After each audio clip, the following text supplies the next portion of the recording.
Hopefully by that time, hindi na tayo makakakita ng baha kagaya ng nakita natin noon. Dahil ang projection natin, ang pangako sa atin, 1 year. So ang pangako sa akin, pagka umulan ulit, hindi na magbabaha. So mga 9 months na trabaho bago dadating ulit ang ulan.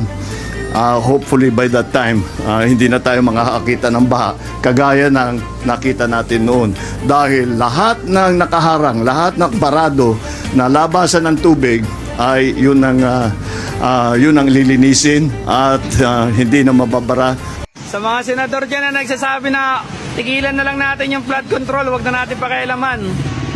So okay lang to. Okay lang to, ganito na lang. Wag lang natin pakialaman yung flood control, okay lang to.